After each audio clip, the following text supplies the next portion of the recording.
All right, looking now at the historian's work. How does a historian do their job? Well, a historian is a lot like a detective. They gather evidence and they try to establish what happened in the past, what caused this event to happen, that kind of thing.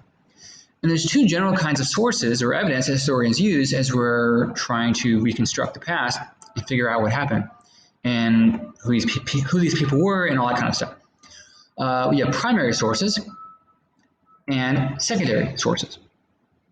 Those are the two kinds of sources we use, and I'll explain them now. The primary source is a source from the time period that you're studying. If you're studying ancient Greece, a primary source is anything from that time period that you want to learn about.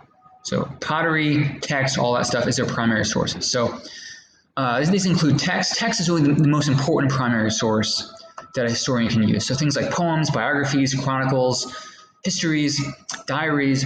I have an example of a primary source here. This is a diary of Anne Frank, who is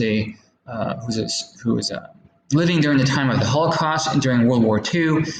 And her account, her writing during that time, is a primary source for World War II and the Holocaust. So this is an example of that.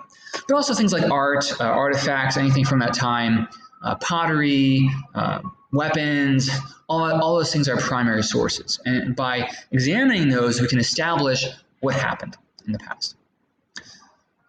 So some examples for you here. One, if I can move my face out of the way, is images. So here you have an image from medieval Europe. The Middle Ages of Europe is where this picture comes from.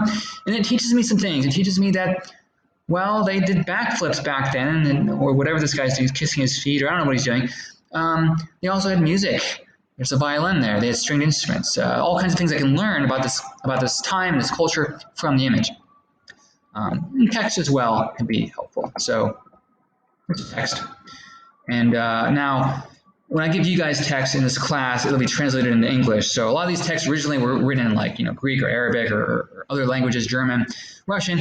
But I'm giving you the primary sources in English. So you're welcome. I'm very nice. Anyway.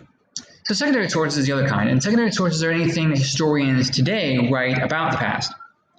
So things like scholarly journal articles. So here I have a journal article. It's the American Historical Review, and it is full of articles and essays people have written about the past. And these are all secondary sources. Historians today. So here's a name, Thomas Piketty. He's a historian. This is a secondary source for me. Any kind of books, websites, your textbook, which you'll get soon, is also an example of a secondary source. So, a couple points now. Now, primary sources is the most important one, and I'll go through a couple of brief things to look at, questions to ask when you're looking at primary sources. Basically, you want to do sort of a pattern of a question and answer. You're trying to question these sources, and also trying to figure out what was their question, what were they trying to figure out. So one of my favorite historians, R.G. Collingwood, says we should ask what were their questions and concerns. He says in order to find out someone's meaning, you must know what the question was to which the thing he has said or written was meant as an answer. So if I'm looking at something like the diary of Anne Frank, I want to really consider what were her questions. What was she thinking about? Why was she writing this? What questions did she have on her mind? And why was she writing this diary? That helps me understand the meaning that lies behind the words that she writes. And then I know more about the past. That's how I learn about the past.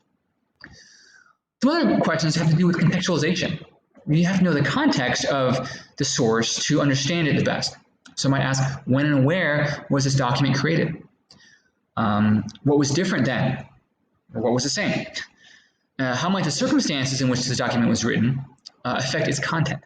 So how does the circumstance of the events going on, how does it affect the writing within it? If you're writing something during the war, that's going to affect how you write. It's going to affect your viewpoint of that source. So there's some